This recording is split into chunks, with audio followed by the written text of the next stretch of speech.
So here's something worth thinking about as you settle in tonight. Right now, wherever you are, there's light around you.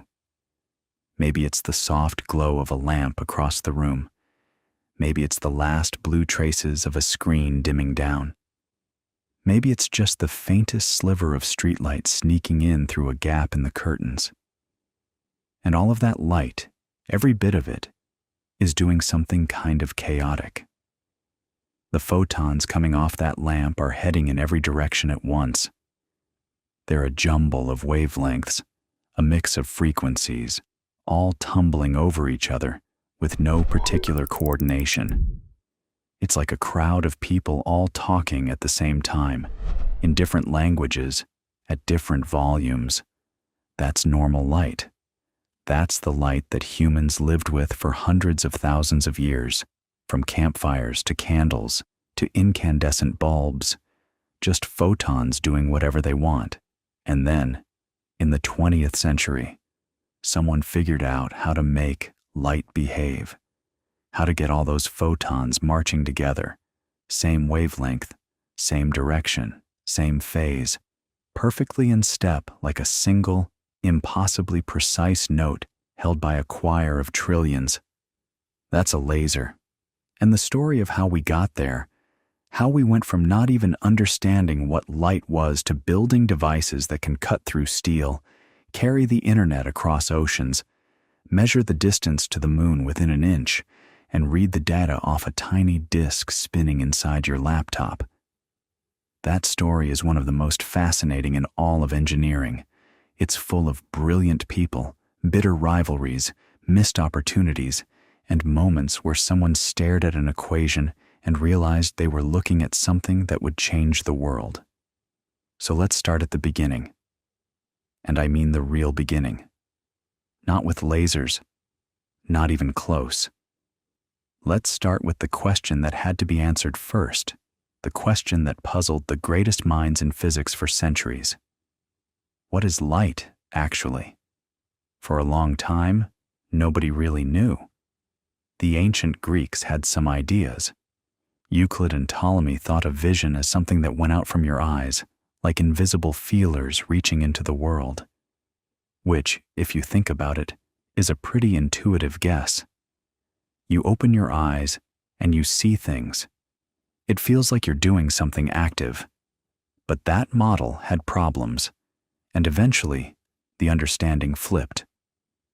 Light was something that came in, not something that went out.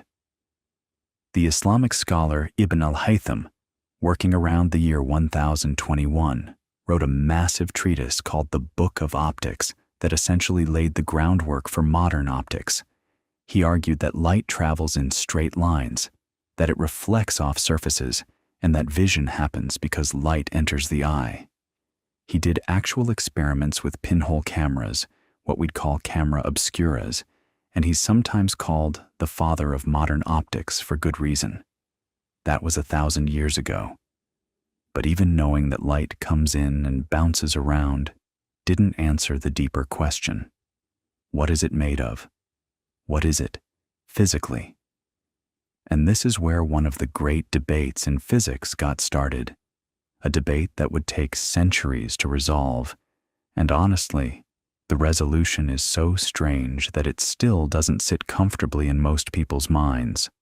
On one side, you had Isaac Newton, and when Isaac Newton was on one side of a debate, people paid attention. In the late 1600s, Newton argued that light was made of tiny particles.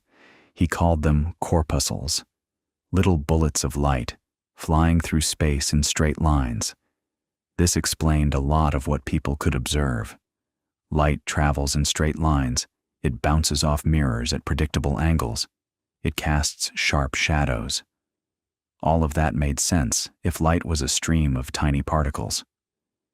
Newton published his ideas in his book Optics in 1704, and because he was, well, Newton, the most famous scientist alive, the man who'd figured out gravity and calculus, his particle theory dominated for about 100 years. But there was a problem. Actually, there were several problems, and a Dutch physicist named Christian Huygens had already pointed them out. Huygens proposed, around 1678, that light was a wave, not particles at all, but a wave, like ripples on water or sound moving through air. And waves do things that particles don't. Waves can bend around corners, a phenomenon called diffraction. Waves can overlap and interfere with each other, sometimes adding up to make a bigger wave, sometimes canceling each other out. And light, it turned out, could do those things too. You just had to look carefully enough. The person who really blew the debate wide open was an English polymath named Thomas Young. In 1801, Young performed one of the most elegant experiments in the history of science. It's called the double-slit experiment, and here's what he did. He took a beam of light and passed it through two very narrow slits, side by side, cut into an opaque barrier. If light were made of particles, you'd expect to see two bright lines on the wall behind the slits, one for each slit, like spraying two streams of paint through two gaps in a fence. But that's not what Young saw. Instead, he saw a pattern of alternating bright and dark bands, an interference pattern. The light waves coming through one slit were overlapping with the light waves coming through the other slit, and where the peaks of the waves lined up, you got bright spots, and where a peak met a trough, they canceled out, and you got darkness. That's something only waves can do. It was beautiful, it was decisive, and it should have settled the question, and for a while it did. Through the 1800s, the wave theory of light gained more and more support. James Clerk Maxwell, a Scottish physicist working in the 1860s, delivered what seemed like the final word. Maxwell unified electricity and magnetism into a single theory and showed that light was an electromagnetic wave, a self-propagating ripple in electric and magnetic fields, traveling at about 300,000 kilometers per second. His equations predicted the speed of light from pure theory, and when the prediction matched the measured value, it was one of those moments in science where you just know something profound has been revealed. Light wasn't mysterious anymore. It was electromagnetism. It was waves. Case closed. Except it wasn't. Because right at the turn of the 20th century, light started misbehaving again. And this is where our story really picks up speed, because the puzzles that emerged in the late 1890s and early 1900s would lead directly, though nobody knew it at the time, to the invention of the laser. Here's the thing that went wrong. Physicists were studying something called blackbody radiation, which is just the light that any hot object gives off. Heat up a piece of metal and it starts to glow. First a dull red, then orange, then yellow, then white if you get it hot enough. Physicists wanted to predict exactly how much light at each wavelength a hot object would emit, and when they tried to do it using classical wave theory, they got an answer that was clearly, absurdly wrong. The classical theory predicted that a hot object should radiate infinite energy at short wavelengths, in the ultraviolet and beyond. This was called the ultraviolet catastrophe, which is a wonderfully dramatic name for a physics problem. Obviously, hot objects don't emit infinite energy. You'd notice. So something was deeply wrong with the theory. In the year 1900, a German physicist named Max Planck found a way to fix the math, but to do it, he had to make a strange assumption. He had to assume that energy wasn't continuous, that it couldn't be divided into arbitrarily small amounts. Instead, energy came in tiny, discrete packets. He called them quanta. Each quantum of energy was proportional to the frequency of the light, linked by a constant that we now call Planck's constant. It's a tiny number, incredibly small, but it's not zero, and that makes all the difference. Planck himself wasn't entirely comfortable with this idea. He thought it might just be a mathematical trick, a convenient fiction that made the equations work. He didn't fully grasp that he'd just cracked open the door to an entirely new physics. The person who kicked that door wide open was Albert Einstein.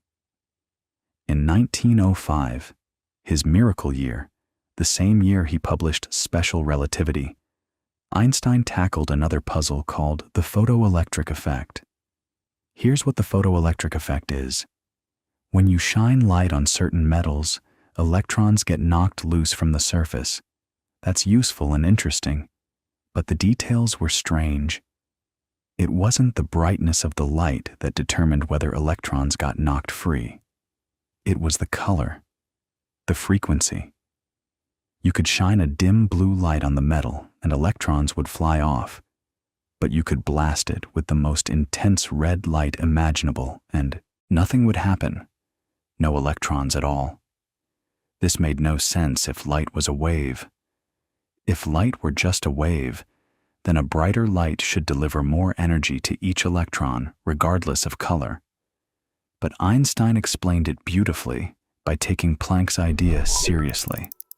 Light, Einstein said, actually does come in discrete packets, particles of light, which we now call photons. Each photon carries a specific amount of energy determined by its frequency.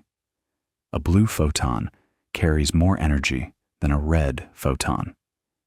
To knock an electron free, you need a photon with enough energy to overcome the electron's binding to the metal. One blue photon can do it.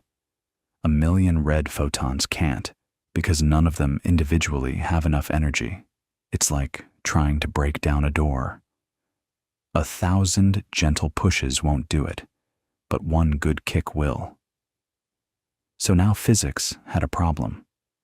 Thomas Young's double-slit experiment proved light was a wave. Einstein's photoelectric effect proved light was a particle. Both experiments were correct. Both were repeatable. And they seemed to flatly contradict each other. The resolution, and this is one of those ideas that's so strange it almost sounds like it can't be right, is that light is both. It's wave-particle duality.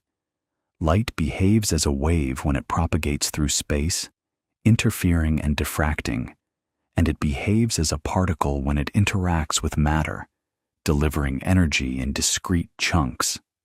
It's not that light is sometimes one and sometimes the other. It's that our everyday categories of wave and particle are just approximations, useful mental models borrowed from the world of things we can see and touch. And at the quantum level, nature doesn't care about our categories. Light is what it is, and what it is doesn't have a perfect analogy in everyday experience. Now, I know that might sound like a detour. We're supposed to be talking about lasers, and here we are deep in quantum mechanics and the nature of light. But here's why this matters so much. The laser is a quantum mechanical device. You cannot understand how a laser works without understanding that light comes in photons, that those photons have specific energies tied to specific frequencies, and that atoms absorb and emit those photons according to rules that only make sense in the quantum world. Everything we just talked about, Planck's quanta, Einstein's photons, that's not background.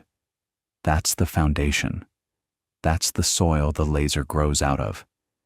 And Einstein himself, as it turns out, is the one who planted the seed. In 1917, 12 years after his photoelectric effect paper, Einstein published a paper that introduced a concept so important to our story that it's literally in the name. The word laser is an acronym.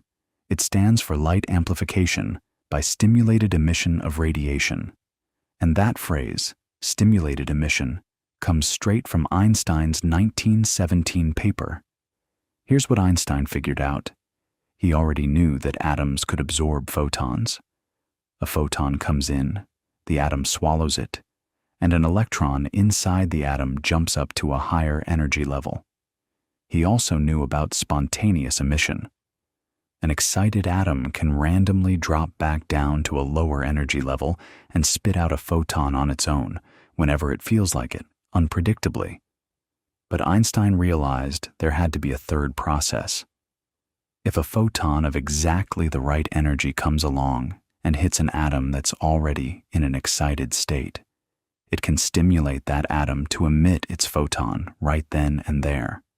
And here's what's really clever about this. The emitted photon is an exact copy of the incoming photon. Same wavelength, same direction, same phase. They're identical. They march in perfect lockstep. Where before you had one photon, now you have two, and they're perfectly synchronized. Think about what that means. If you could set up a situation where you had a lot of atoms in excited states, and you sent one photon through them, that photon could stimulate one atom to emit a copy. And now you'd have two photons. Those two could each stimulate another atom, giving you 4, then 8, then 16. A cascade, an avalanche of identical, perfectly coherent photons, all the same wavelength, all traveling together, all in phase. That's amplification. That's the LA in laser. Light amplification. Einstein described this process purely as theory. He wasn't trying to build anything. He was just working out the statistical mechanics of how light and matter interact, filling in a gap in the equations. He had no idea, couldn't have had any idea, that this theoretical insight would eventually lead to one of the most transformative technologies of the 20th century. In 1917, the idea of actually making stimulated emission happen in a controlled, useful way was so far from practical reality that it might as well have been science fiction. The atoms, the energy levels, the photons. It was all correct, but the engineering to exploit it didn't exist yet, wouldn't exist for decades.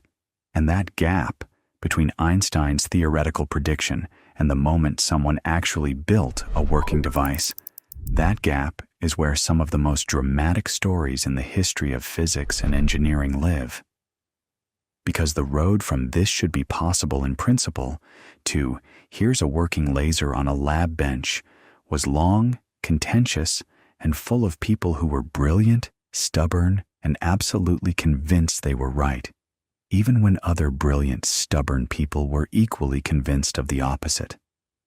So let's talk about what happened after Einstein. Because for a long time, the answer is not much, at least not directly. Einstein published his paper on stimulated emission in 1917, and then the world kind of moved on. Quantum mechanics was exploding in the 1920s. Heisenberg, Schrödinger, Dirac, Bohr, all of them were building the mathematical framework of the atom. And stimulated emission was just one small piece of a much larger puzzle. Nobody was sitting around thinking, how do we harness this to make a beam of light? The concept was understood, filed away, and largely ignored as a practical matter for about 3 decades. And here's why. Remember that cascade we talked about? 1 photon becoming 2, 2 becoming 4, 4 becoming 8. For that to actually work, you need more atoms in the excited state than in the ground state. That's the key requirement. If most of your atoms are just sitting in their ground state, minding their own business, then any photon passing through is more likely to get absorbed than to trigger stimulated emission. The photon gets swallowed up, the atom jumps to an excited state, and you've gained nothing. For amplification to happen, for that avalanche to build, you need the majority of atoms to already be up in that higher energy level, waiting to be triggered. Physicists call this a population inversion, and it's one of those terms that sounds intimidating, but actually describes something pretty intuitive. Normally, in any collection of atoms at thermal equilibrium, more atoms are in the lower energy state than the higher one. That's just thermodynamics. It's like saying more people are on the ground floor of a building than on the roof. A population inversion is like somehow getting more people onto the roof than the ground floor.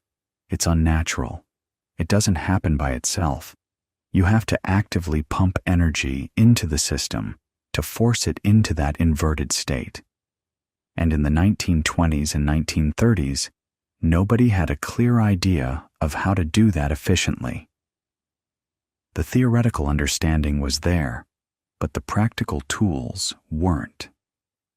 So, stimulated emission remained a curiosity, a line item in the quantum mechanical description of light-matter interactions, and the people who would eventually crack the problem were still in school, or hadn't been born yet, or were working on completely different things. Now, the person who really got the ball rolling wasn't working with light at all. He was working with microwaves, and his name was Charles Towns. Towns was born in 1915 in Greenville, South Carolina, and he was one of those people who was just relentlessly curious about everything. He got his bachelor's degree at Furman University at 19, picked up a master's in physics at Duke, and then went to Caltech for his PhD. During World War II, he worked at Bell Labs on radar systems, specifically on designing radar bombing systems. And this is one of those cases where military work during wartime planted the seeds for something entirely unexpected, because Towns spent years getting deeply familiar with microwave technology. He understood microwave sources, microwave cavities, how electromagnetic waves at those frequencies behaved. And when the war ended and he moved to Columbia University in 1948, he brought all of that expertise with him. Here's the thing about microwaves. They're electromagnetic radiation, just like light, but at much longer wavelengths, millimeters to centimeters instead of the hundreds of nanometers you get with visible light. And in the late 1940s, there was a real practical need for better microwave sources.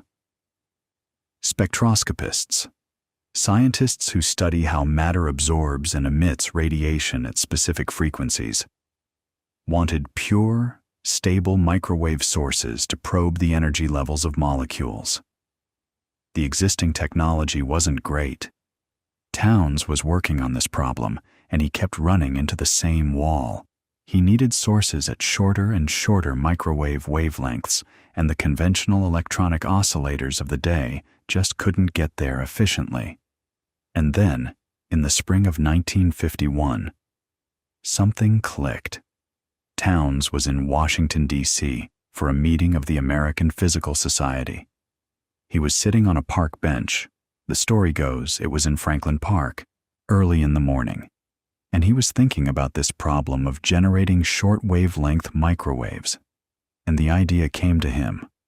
What if, instead of using electronic circuits to generate the microwaves, you used molecules? What if you could create a population inversion in a collection of molecules and then use stimulated emission to amplify microwave radiation? The molecules themselves would become the source. He pulled an envelope out of his pocket, or maybe it was the back of a piece of paper, accounts vary, and started scribbling calculations. Could it work? How many molecules would you need? What kind of cavity? He worked through the rough numbers right there on that bench, and by the time the sun was fully up, he was convinced it was feasible. Now, Towns wasn't the only person thinking along these lines, and this is where the story gets complicated and, honestly, a little contentious. In the Soviet Union, two physicists named Alexander Prokhorov and Nikolai Basov at the Lebedev Physical Institute in Moscow were independently working on very similar ideas. They published theoretical work on using population inversions to amplify microwave radiation in 1954. And there's been a long-running debate about priority and who thought of what first. The Cold War made communication between Soviet and American scientists difficult, and both groups were largely unaware of each other's progress in the early stages. But the key point is that the idea was, in a sense, ripe. The physics was understood. The technology was approaching the point where it could be done, and multiple brilliant people were converging on the same insight from different directions. That happens more often in science than you might think. But Townes was the one who built it first. Back at Columbia, he teamed up with two graduate students, Herbert Zeiger and James Gordon, and they set to work. The molecule they chose was ammonia, NH3. Ammonia molecules have a particular vibrational mode. The nitrogen atom can flip back and forth through the plane of the three hydrogen atoms, kind of like an umbrella inverting in the wind. And this vibration corresponds to a microwave frequency of about 24 gigahertz. The energy difference between the two states of this vibration was well characterized, and Townes figured he could exploit it. The trick was achieving that population inversion. Here's how they did it, and it's genuinely clever. They created a beam of ammonia molecules streaming out of a small source, and they sent that beam through a specially designed electric field. A set of electrodes arranged so that molecules in the excited state were focused inward toward the axis of the beam, while molecules in the ground state were deflected away. It was a molecular sorting mechanism. You're literally using electric fields to separate the excited molecules from the unexcited ones. The focused beam of excited molecules then entered a resonant cavity, a small metal box tuned to exactly 24 gigahertz. Inside that cavity, the excited ammonia molecules would encounter microwave photons at the right frequency, undergo stimulated emission, and amplify the signal. The cavity would bounce the microwaves back and forth, building up the wave, and you'd get a self-sustaining oscillation, a pure, stable microwave source powered by stimulated emission. They called it the maser. M-A-S-E-R, microwave amplification by stimulated emission of radiation. And in April of 1954, it worked. Gordon, Zeiger, and Townes demonstrated the first operating maser at Columbia University. It produced a tiny amount of power. We're talking nanowatts. But the frequency was extraordinarily pure and stable. For spectroscopy, for precision measurements, for atomic clocks, this was a big deal. Now, you might be thinking, okay, that's microwaves, not light. Where does the laser come in? And that's exactly the question that immediately started buzzing through the physics community. If you could do this with microwaves, could you push the same principle to shorter wavelengths? Could you get to infrared? To visible light? To ultraviolet? The shorter the wavelength, the more energy per photon, and the harder the engineering challenges become. But the potential payoff was enormous. A coherent beam of visible light, light where all the waves are perfectly in step, all the same wavelength, all traveling in the same direction. That would be something entirely new. Nothing like it existed in nature or in any laboratory. Townes started thinking about this almost immediately, and so did other people. One of them was a physicist named Gordon Gould, and this is where the story takes a turn that involves patent disputes, government secrecy, and decades of legal battles. Gould was a graduate student at Columbia, not in Townes's group, but in the same department. He was working on his PhD under Polycarp Kusch, and he was familiar with Townes's maser work. In November of 1957, Gould had a burst of insight. He sat down in his apartment and started writing in a notebook, laying out ideas for what he called a laser, light amplification by stimulated emission of radiation. He was the one who coined the term. He described using a Fabry-Perot resonator, two parallel mirrors facing each other, to bounce light back and forth through a gain medium, building up amplification with each pass. He described several possible gain media. He described potential applications, from communications to cutting to ranging. And then he made a fateful decision. Instead of publishing his ideas, he went to get his notebook notarized. He believed he needed a patent, not a paper. He took his notebook to a candy store near campus. The owner was a notary public and had the pages stamped and dated November 1957. And then, because his research touched on potential military applications, the whole thing got tangled up in government classification. Gould's work was classified, and ironically, he himself couldn't get the security clearance needed to work on his own ideas because of past associations with a Marxist study group in the 1940s. It's one of those stories that would seem too absurd for fiction. Meanwhile, Townes was collaborating with his brother-in-law, Arthur Shallow, who was working at Bell Labs. Shallow was a spectroscopist, deeply knowledgeable about optics, and together they worked out the theoretical framework for an optical masser, what we now call a laser. In December 1958, Townes and Shallow published a landmark paper in Physical Review titled Infrared and Optical Masers, laying out the conditions needed to achieve stimulated emission at optical frequencies. They described the use of a Fabry-Perot cavity.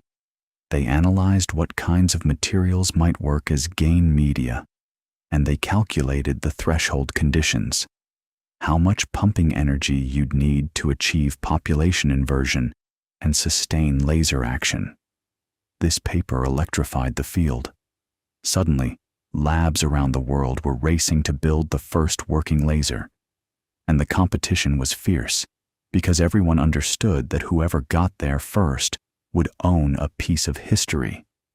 And more than history, whoever demonstrated the first laser would own the intellectual property, the prestige, the funding pipeline, everything. So picture this. It's 1959, and at least a dozen serious research groups are working on the problem simultaneously. You've got teams at Bell Labs, Columbia University, IBM, Hughes Research Laboratories, MIT Lincoln Lab, Westinghouse, and several groups in the Soviet Union. Everyone has read the Townes-Shallow paper. Everyone understands the basic requirements. You need a gain medium that can be pumped into population inversion. You need a resonant cavity, those parallel mirrors, to provide feedback. And you need enough gain to overcome losses. The physics is clear. The engineering is not.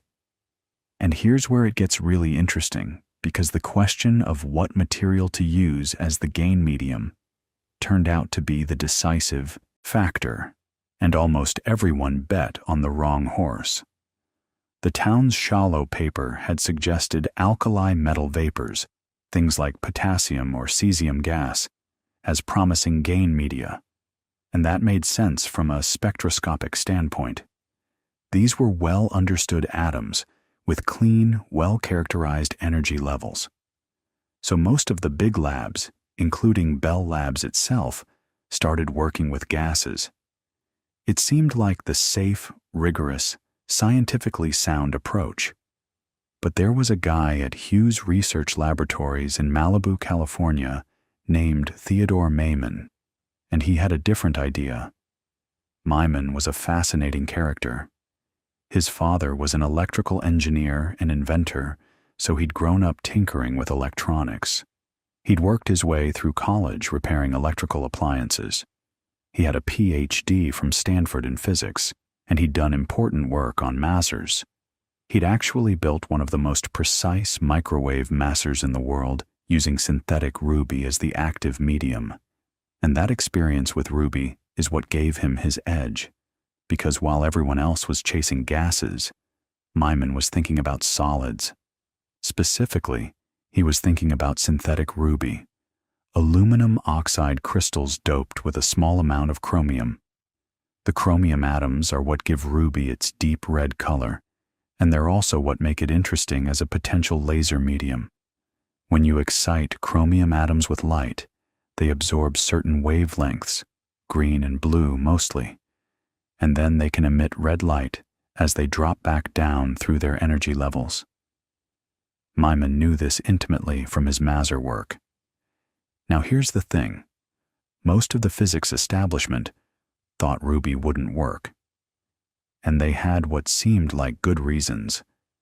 Erwin Wieder at Westinghouse had done measurements suggesting that Ruby's quantum efficiency, basically how much of the absorbed pump energy gets converted into useful fluorescent light, was too low. The numbers suggested you'd need impossibly intense pump light to achieve population inversion. And there was another problem. Ruby is what's called a 3-level system. Let me explain why that matters, because it's actually a really elegant piece of physics. In an ideal laser medium, you want what's called a 4-level system. Imagine 4 energy levels stacked up like rungs on a ladder. You pump atoms from the ground level, the bottom rung, up to the highest level. They quickly decay down to the 3rd level, which is metastable, meaning they tend to hang out there for a relatively long time. Then they emit laser light as they drop from that 3rd level to the 2nd level, which is above the ground state. And from that 2nd level, they quickly decay back to the ground state. The beauty of this arrangement is that the lower laser level, that 2nd rung, is almost always empty because atoms don't stay there long. So you don't need to pump very hard to get more atoms in the upper laser level than in the lower one. Population inversion comes relatively easily. Ruby doesn't work that way. In Ruby, the lower laser level is the ground state itself. That's the 3-level problem. The ground state is where most of the atoms naturally sit. So to achieve population inversion, you don't just need to excite some atoms. You need to excite more than half of all the chromium atoms in the crystal. That's an enormous amount of energy. It's like trying to bail out a boat where the water keeps flooding back in. You have to pump so hard and so fast that you're pushing the majority of atoms uphill against their natural tendency to sit in the lowest energy state. So the conventional wisdom said, Ruby won't work. Too inefficient. Too hard to pump. Move on to something else. But Myman wasn't convinced. He went back and carefully repeated the quantum efficiency measurements, and he found that Vider's numbers were wrong. Ruby's quantum efficiency was actually much higher than reported, close to 70%, not the low values others had measured. This changed the calculation entirely. With that kind of efficiency, population inversion in Ruby might actually be achievable if you could deliver enough pump energy fast enough. And Myman had an idea for that too. Instead of trying to use a continuous light source, which would require sustaining an enormous power output indefinitely, he decided to use a flash lamp, a coiled xenon flash tube, like the ones used in photography, but much more powerful. A flash lamp delivers an intense burst of light in a very short time, maybe a millisecond or so. That concentrated pulse could potentially dump enough energy into the ruby crystal to achieve population inversion, at least briefly.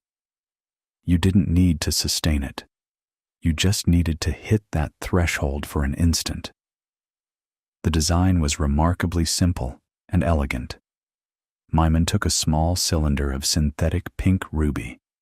Pink because the chromium concentration was relatively low, which actually turned out to be important for keeping the threshold manageable. He polished the ends of the cylinder flat and parallel, then coated them with silver to make them into mirrors. One end was fully reflective. The other was partially reflective. It would bounce most of the light back into the crystal, but let a small fraction escape. That escaping fraction would be the laser beam. He wrapped a helical flash lamp around the ruby cylinder, so when it fired, the ruby would be bathed in intense white light from all sides. The green and blue components of that flash would be absorbed by the chromium atoms, pumping them up to excited states. And then, on May 16, 1960, in a small laboratory in Malibu, Myman fired the flash lamp. What happened inside that little ruby cylinder is worth slowing down to appreciate, because this is the moment where decades of theory became physical reality. The flash lamp fires. An intense burst of broadband light floods the crystal. Chromium atoms absorb the blue and green wavelengths and jump to excited states. They quickly relax down to the metastable level, that long-lived upper laser level. Because the flash is so intense, atoms are being pumped faster than they can decay back to the ground state. For a brief moment, there are more chromium atoms in the excited state than in the ground state. Population inversion. The condition that Einstein described theoretically in 1917, that towns achieved at microwave frequencies in 1954, is now happening at optical frequencies, at the frequency of visible red light. And now stimulated emission kicks in. A few atoms spontaneously emit red photons at 694.3 nanometers. Some of those photons happen to travel along the axis of the crystal, bouncing between the silvered mirrors. As they pass through the inverted medium, they stimulate other excited chromium atoms to emit identical photons, same wavelength, same phase, same direction. Those new photons stimulate more emission. The light builds exponentially with each pass between the mirrors. The partially silvered end lets a fraction of this amplified light escape as a pulse of coherent red light, the first laser pulse in history. Now, here's something that's both remarkable and a little bit frustrating about this story. Myman had trouble getting his results published. He submitted a paper to Physical Review Letters, and it was rejected. The editor apparently felt it wasn't sufficiently interesting or novel, which, in hindsight, is one of the more spectacular editorial misjudgments in the history of science. Myman ended up publishing a brief report in Nature in August 1960. Just a short communication, almost terse. But word got out fast. And when it did, the reaction from the physics community was electric and complicated. Some people were skeptical. Others were stunned that Ruby had worked when they dismissed it. And then, almost immediately, the race shifted. It was no longer about building the first laser. It was about building better lasers, different lasers, lasers using other materials and other mechanisms. Because Myman's Ruby laser, as historic as it was, had limitations. It was pulsed, not continuous. It produced brief flashes of coherent light, not a steady beam. For many of the applications people were dreaming about, communications, precision measurement, continuous industrial processes, you'd really want a laser that could run continuously. And this is where a different team at Bell Labs enters the picture. Ali Javan was an Iranian-born physicist who'd been thinking about gas lasers for years. His approach was completely different from Myman's. Instead of a solid crystal, Javan used a mixture of helium and neon gas sealed in a long glass tube. The idea was clever. You'd excite the helium atoms using an electrical discharge, basically running electricity through the gas, like a neon sign. The excited helium atoms would then transfer their energy to neon atoms through collisions. And here's what's elegant about this. Helium has an excited state that happens to sit at almost exactly the same energy as a particular excited state of neon. So when an excited helium atom bumps into a ground state neon atom, the energy transfers with remarkable efficiency. The neon atoms end up in a population-inverted state, and they can then laze. Javan, along with William Bennett Jr. and Donald Harriot, got their helium neon laser working in December 1960, just 7 months after Maimann's ruby laser, and it was continuous, a steady, unwavering beam of infrared light at 1.15 micrometers. Later versions would produce that familiar red beam at 632.8 nanometers that became iconic. If you've ever seen a laser pointer with a warm red dot, or watched a checkout scanner trace its line across a barcode in the 1980s and 90s, or seen those thin red beams in a movie's security system scene, that's the legacy of the helium neon laser.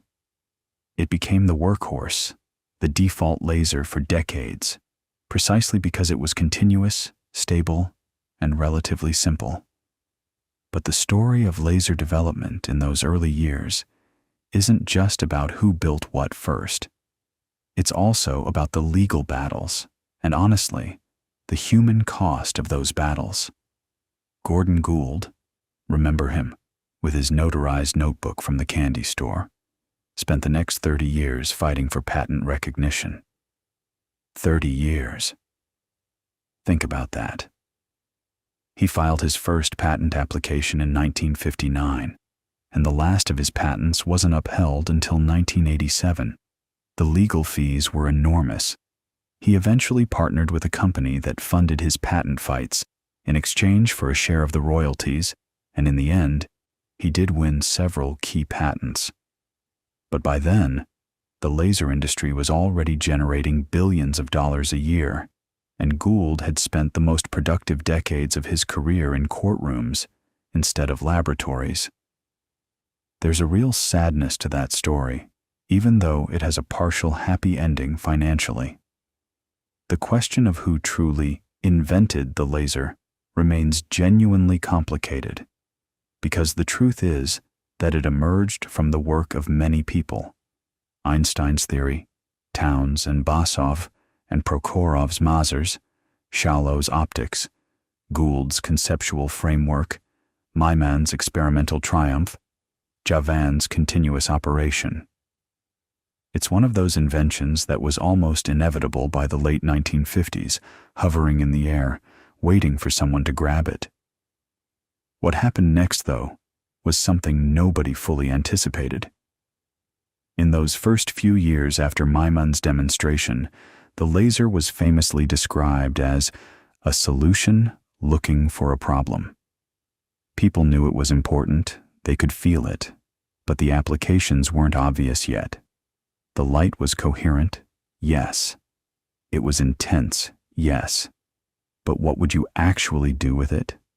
And the answer to that question started to emerge from an unexpected direction, because some of the first people to really grasp the laser's potential weren't physicists at all.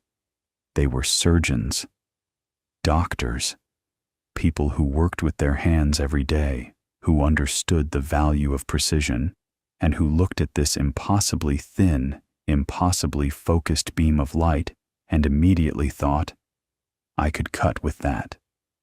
Now that might sound obvious in hindsight, but you have to remember the context.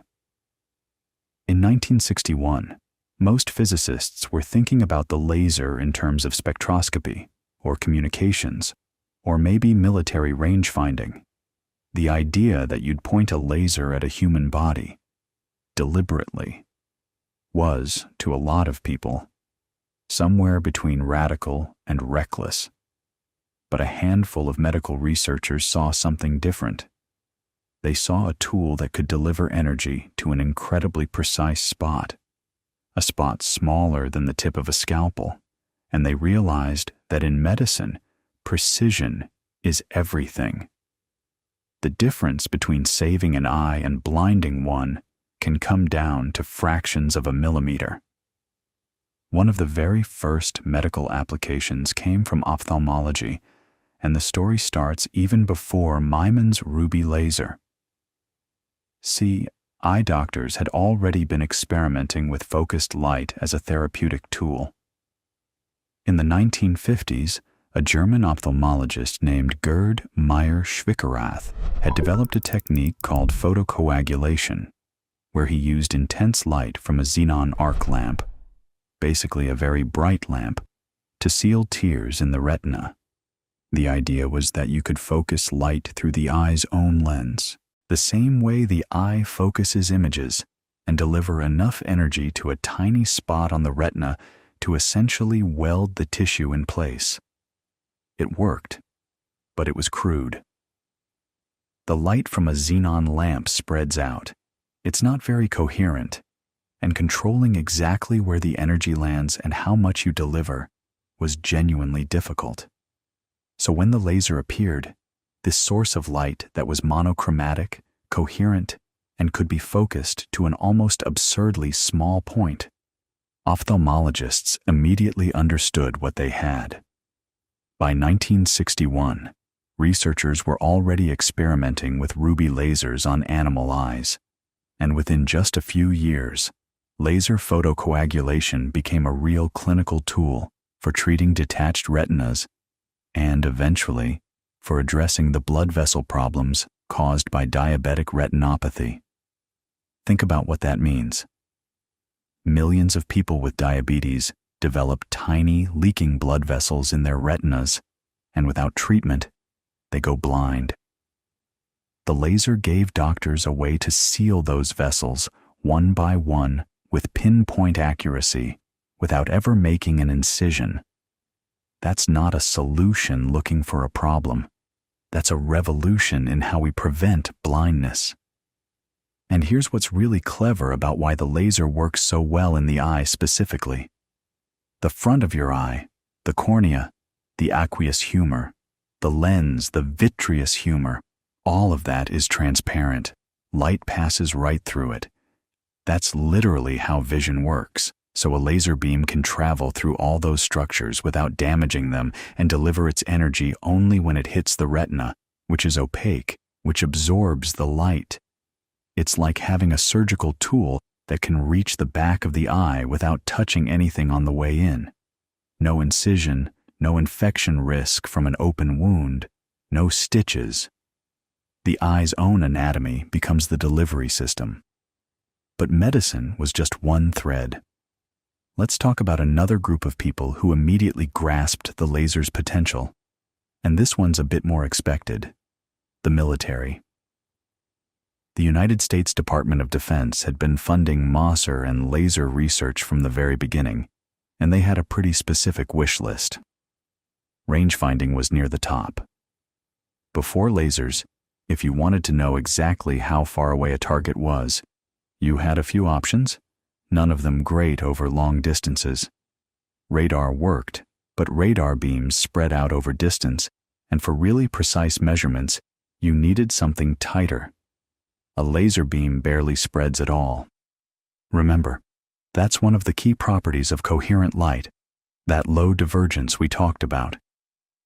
You can bounce a laser pulse off a target miles away, measure the time it takes for the reflection to come back, and calculate the distance with extraordinary accuracy. The speed of light is constant, so the math is beautifully simple. Distance equals the speed of light times the round-trip time, divided by 2. Military laser rangefinders started appearing in the mid-1960s, and they changed everything about artillery and targeting.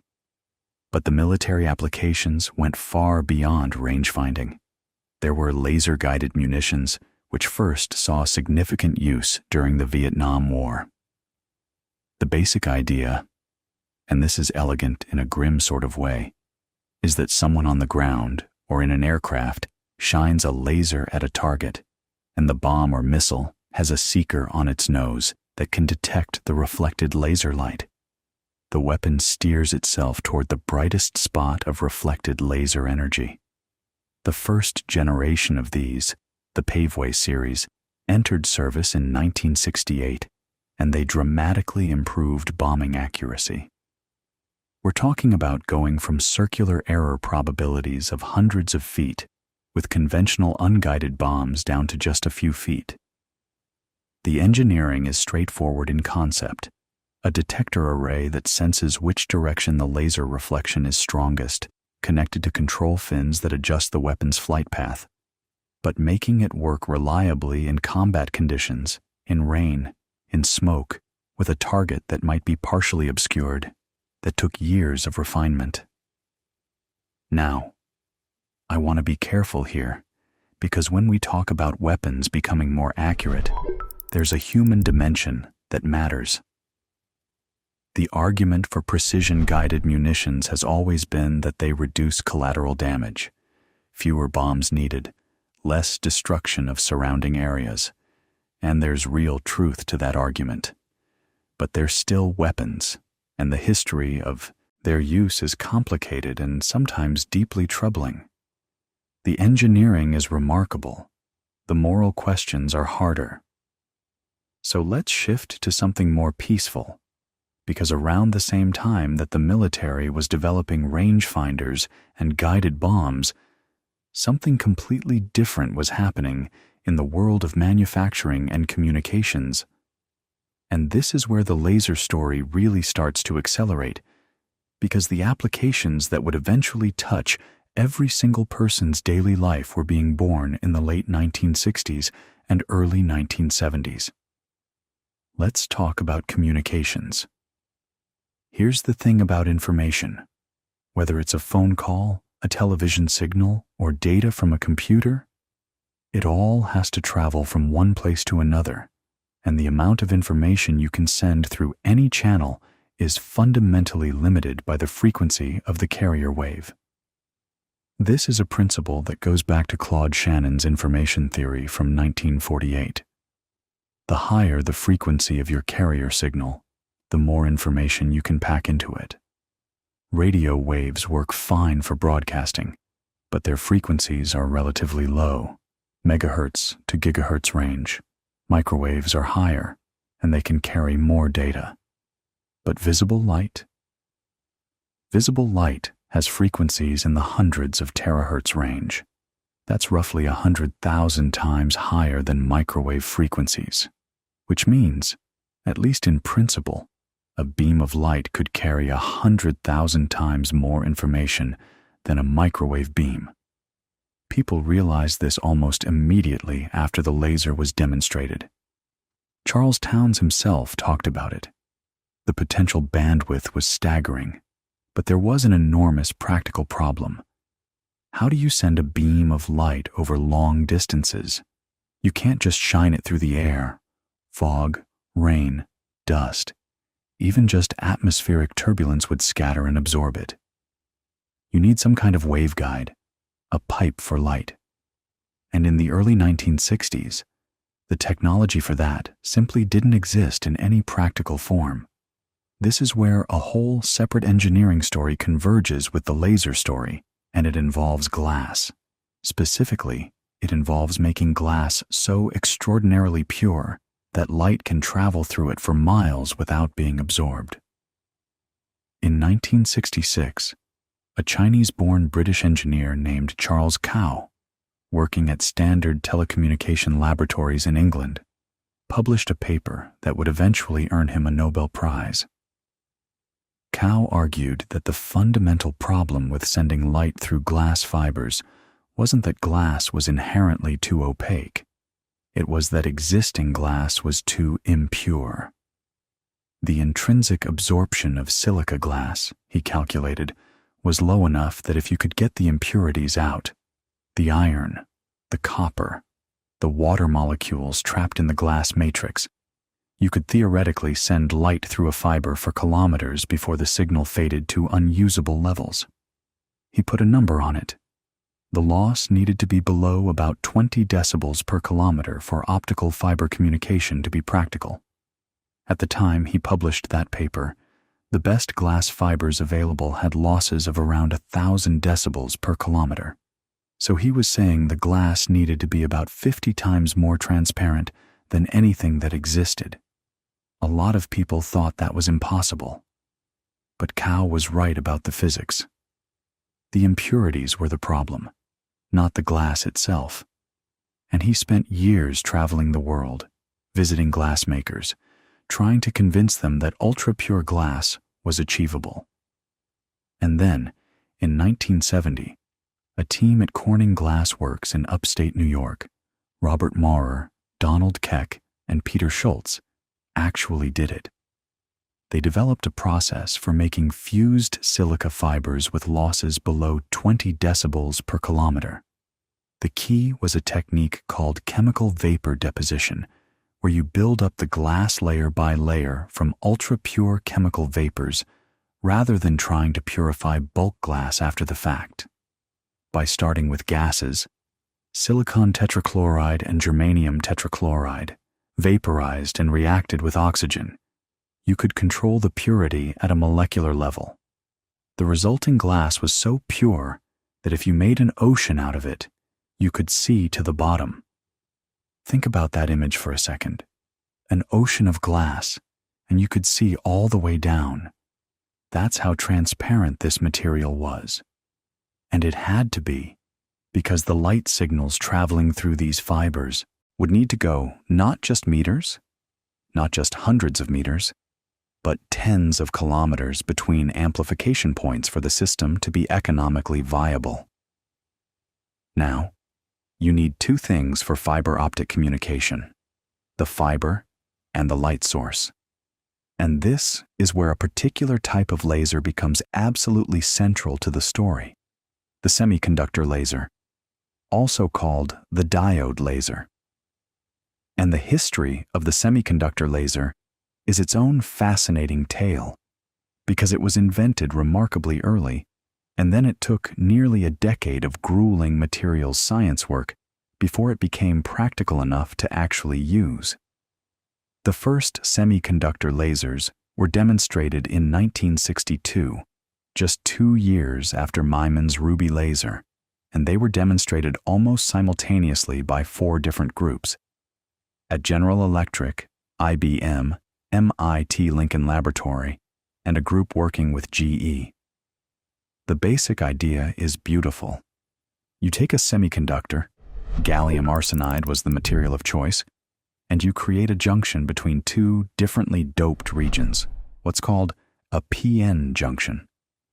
When you run electric current through this junction, electrons and holes recombine, and in a direct bandgap semiconductor like gallium arsenide, that recombination releases photons.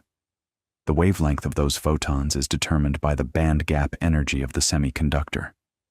So you've got a material that converts electricity directly into light at a specific wavelength.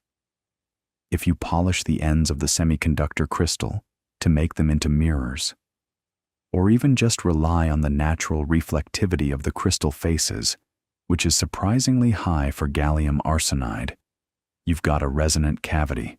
Current goes in, laser light comes out. The problem was that those early semiconductor lasers were incredibly inefficient and generated enormous amounts of heat. They could only operate in short pulses, and they had to be cooled to cryogenic temperatures. Liquid nitrogen, 77 Kelvin, minus 196 degrees Celsius. Running one continuously at room temperature was out of the question. The current densities required were so high that the devices burned themselves out almost immediately. For fiber optic communications, you needed a laser that could run continuously, at room temperature, for years, without failing. And in 1962, that seemed like it might be impossible. And honestly, if you'd been a betting person in the mid-1960s, you might have wagered that it would never happen, that semiconductor lasers would remain laboratory curiosities, useful for experiments, but never for real-world systems. The materials science challenges were just that daunting. But here's what makes this story so satisfying. A handful of researchers, working mostly at a few key laboratories, figured it out step by step over the course of about 8 years.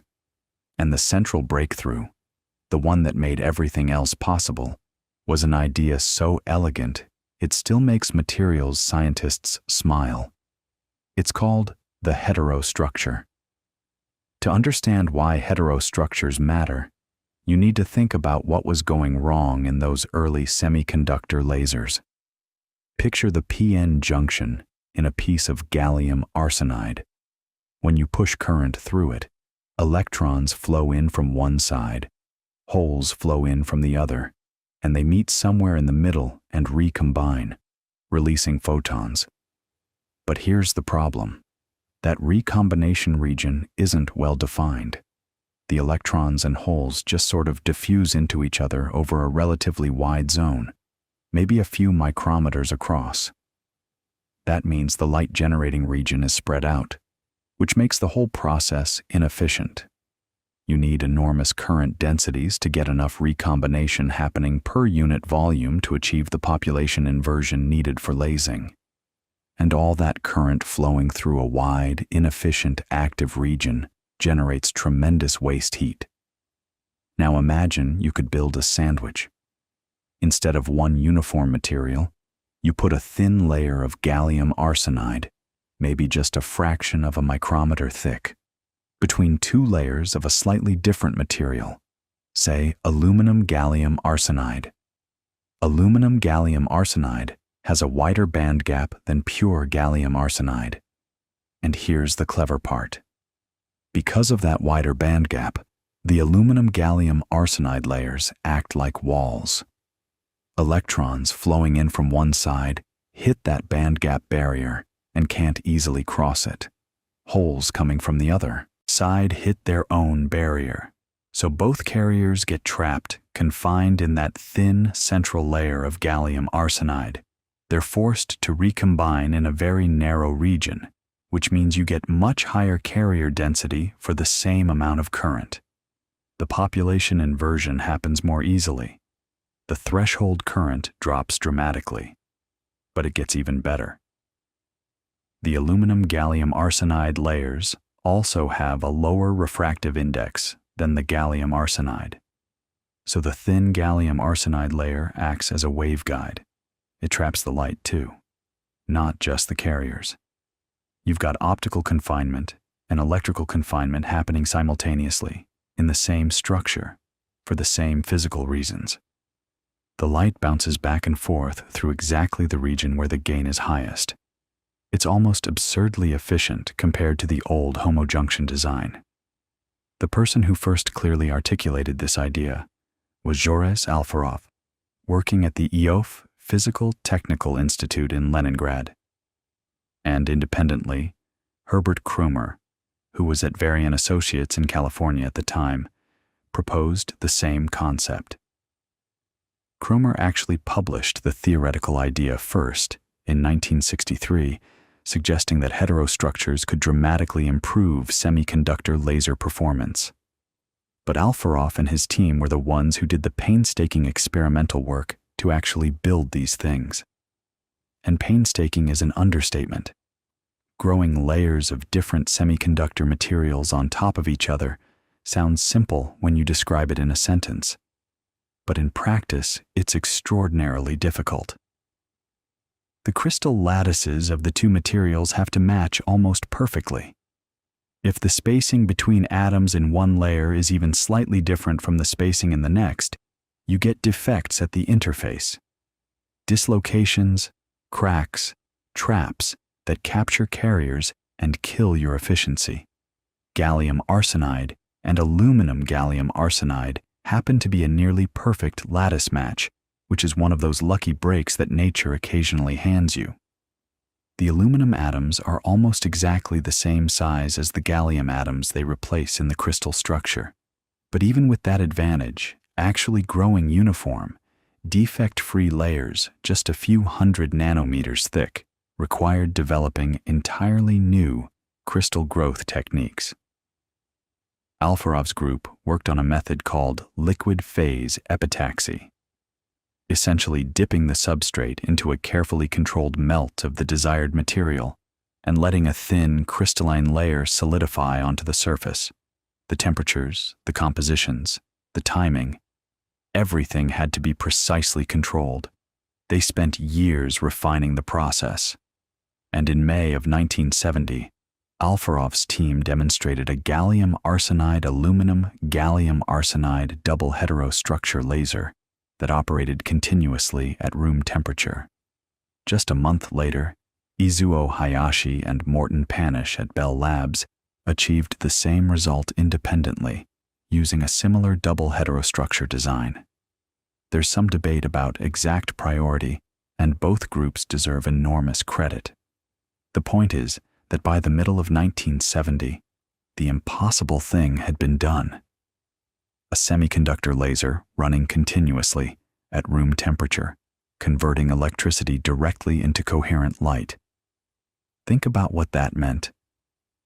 You now had a laser you could hold in your hand, powered by a battery if you wanted, that could produce a steady beam of infrared light. No gas tubes, no flash lamps, no water cooling, no optical bench full of mirrors. Just a tiny chip of semiconductor, smaller than a grain of rice, with wires attached.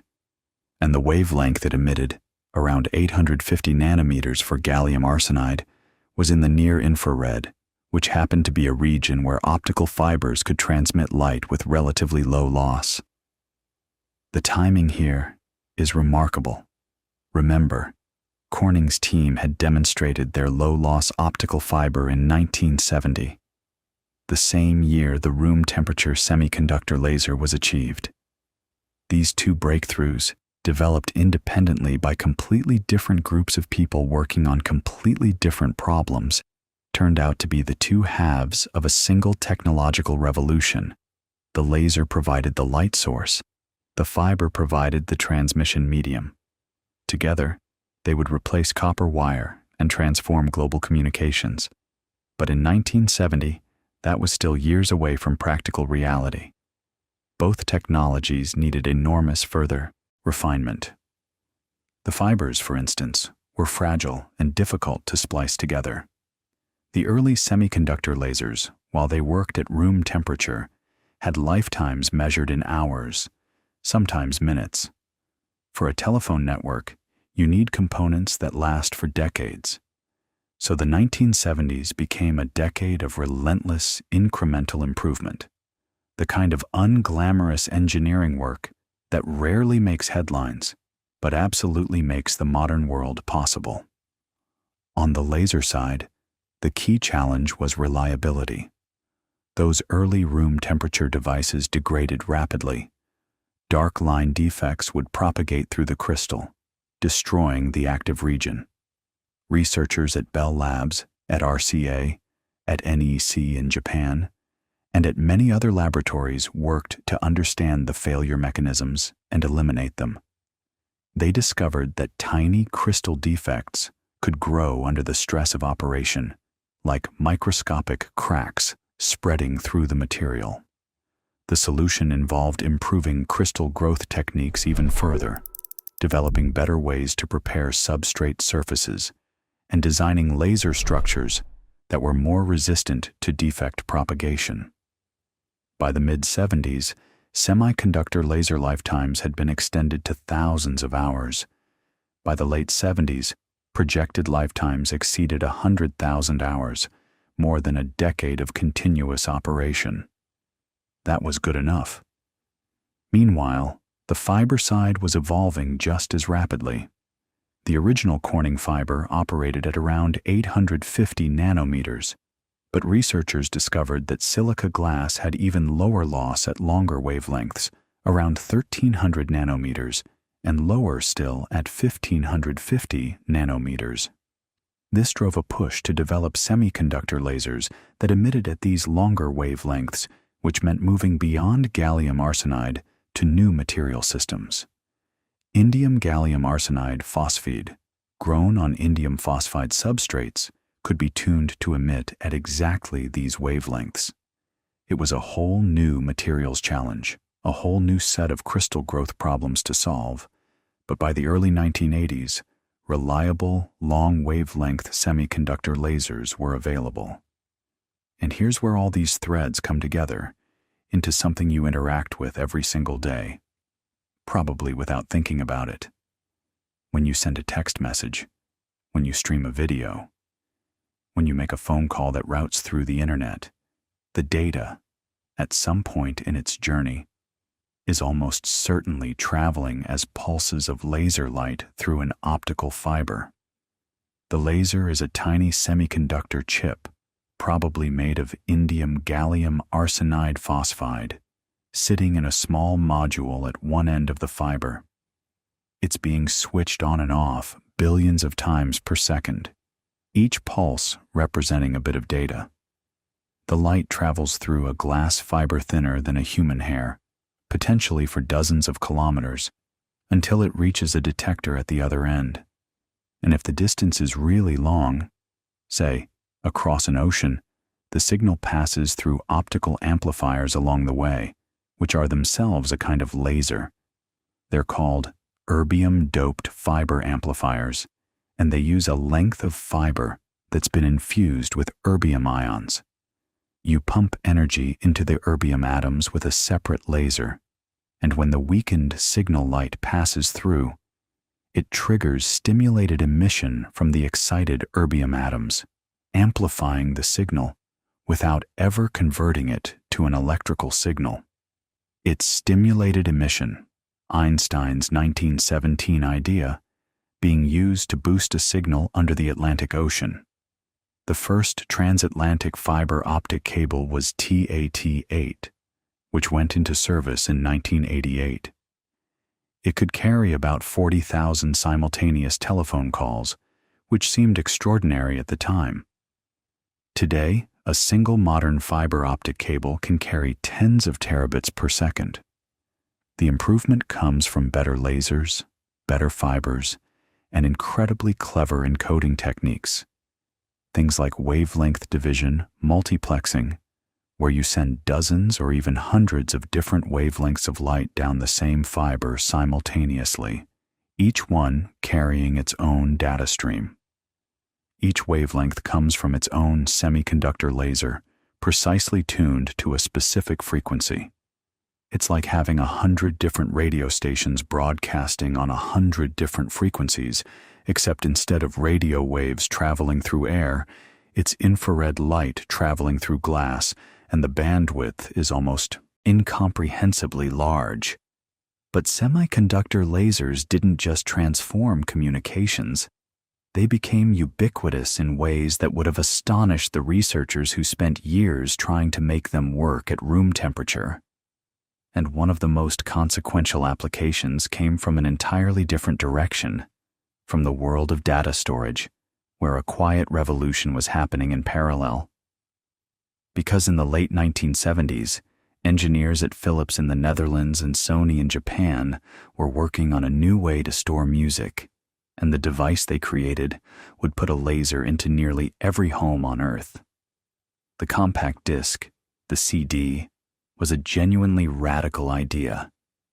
Not because optical storage was new. People had been experimenting with storing data using light since the late 1960s, but because Philips and Sony managed to turn it into something you could buy at a department store for the price of a nice dinner. And that meant putting a semiconductor laser into a mass-produced consumer product, which meant the laser had to be cheap, reliable, tiny, and safe enough that nobody would accidentally blind themselves while listening to Dire Straits. The story actually starts a bit earlier than you might think. Philips had been working on optical disc technology since the early 1970s, originally for video. They developed a system called Laserdisc. You might remember those, the big shiny platters the size of vinyl records that played movies. Laserdisc players used helium neon gas lasers, which worked fine but were bulky and expensive. The discs themselves never really caught on with consumers, partly because of cost, partly because you couldn't record on them, and partly because VHS tape was just more convenient for most people. But the engineers at Philips learned an enormous amount from that project about how to focus a laser beam onto a spinning disc and read back information encoded as tiny physical features on the surface. Here's how the basic idea works, and it's beautifully simple once you see it. You take a flat disc and you encode information as a spiral track of tiny pits, little depressions stamped into the surface. The pits are incredibly small, less than a micrometer wide. A laser beam is focused down to a tiny spot on the disc surface, and as the disc spins, the beam traces along that spiral track, When the beam hits a flat area between pits, called a land, it reflects back strongly. When it hits the edge of a pit, the reflection changes because the pit is a quarter of a wavelength deep, so the light reflecting from the bottom of the pit interferes destructively with light reflecting from the surrounding land. The detector sees this as a drop in intensity.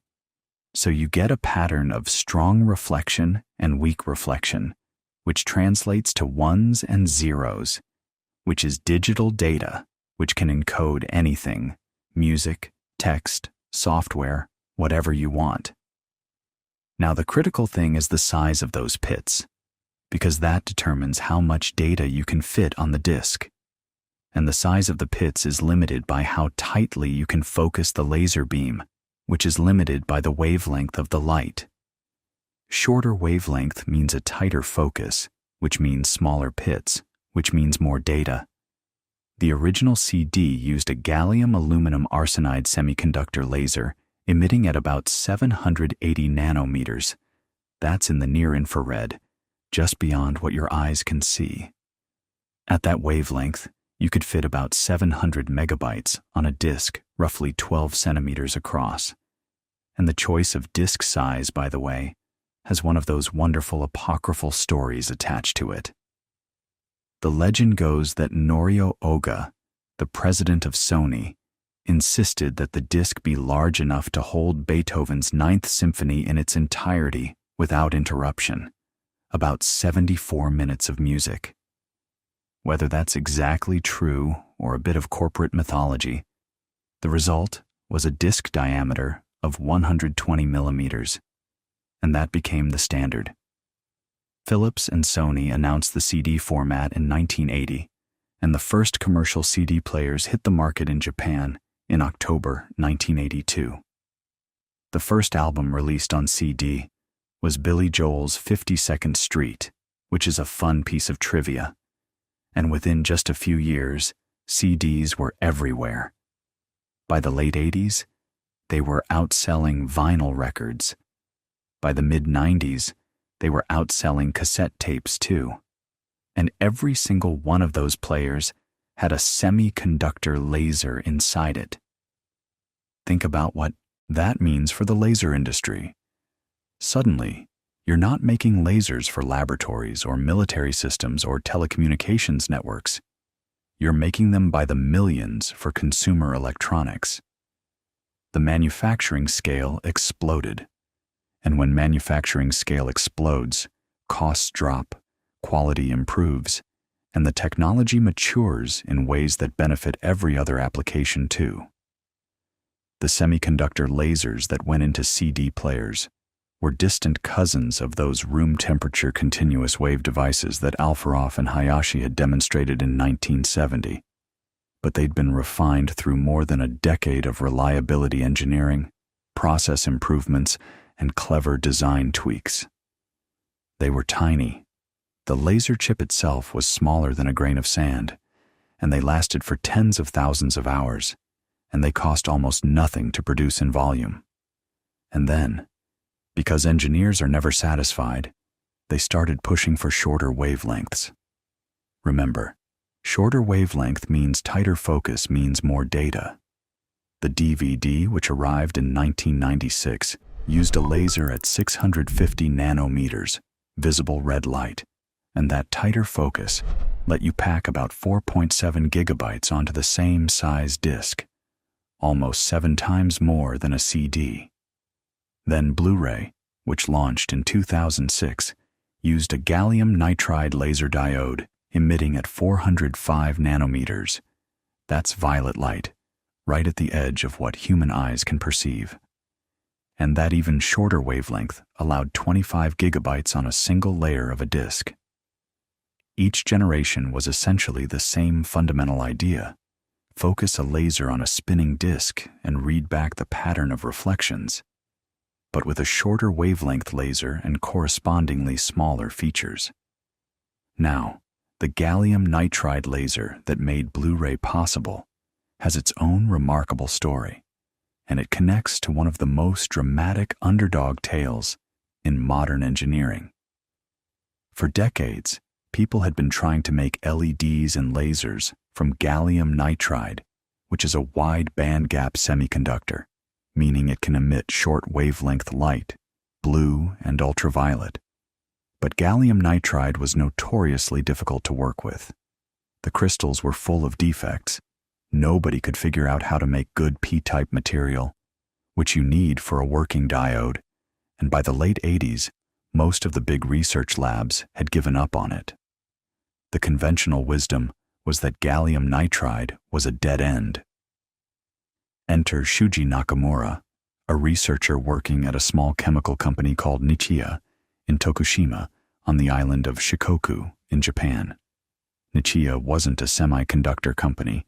They made phosphors for fluorescent lights, but Nakamura convinced his boss to let him work on gallium nitride, and he basically did it almost single-handedly through sheer stubbornness and brilliance.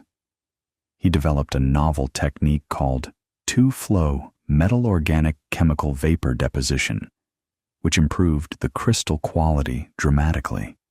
He figured out how to make P-type gallium nitride by annealing it in nitrogen, which solved a problem that had stumped researchers for years.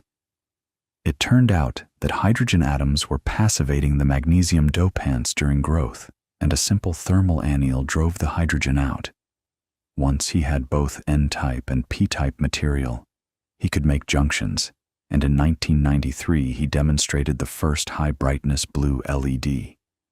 Then, in 1999, he demonstrated a blue-violet laser diode. This was a huge deal, not just for optical storage, though that's what drove the commercial interest, but because it opened up the entire short-wavelength end of the spectrum for semiconductor lasers. Nakamura shared the 2014 Nobel Prize in Physics with Isamu Akasaki and Hiroshi Amano, who had done pioneering earlier work on gallium nitride crystal growth and P-type doping. But Nakamura's story is particularly compelling because he did most of his breakthrough work at a company that nobody in the semiconductor world took seriously, with minimal resources, often working against the explicit advice of the broader research community. He later sued Nichiya over compensation for his inventions in a case that became a landmark in Japanese intellectual property law. But anyway, the broader point is this. From Maimon's ruby laser in 1960 to a Blu-ray player sitting under your television in 2006, the laser went from a laboratory curiosity to something so cheap and ubiquitous that you barely even think about it.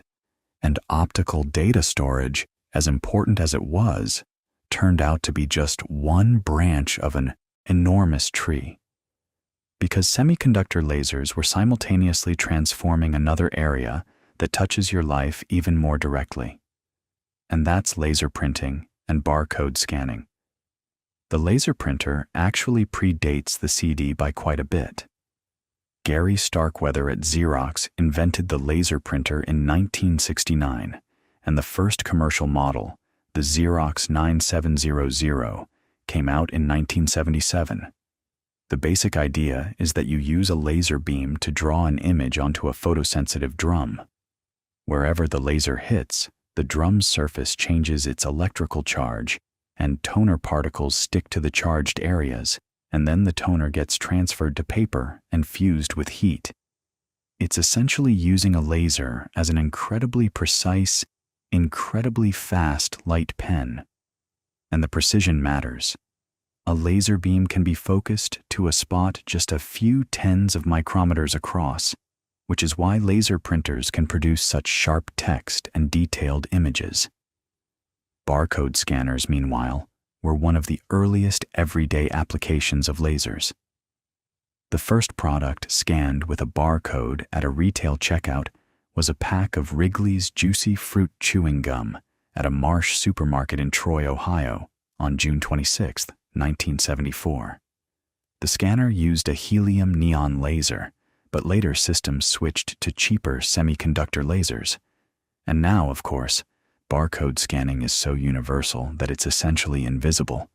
Every product you buy, Every package that gets shipped, every library book you check out, is tracked by a laser reading a pattern of lines or dots. So by the 1990s, lasers were everywhere.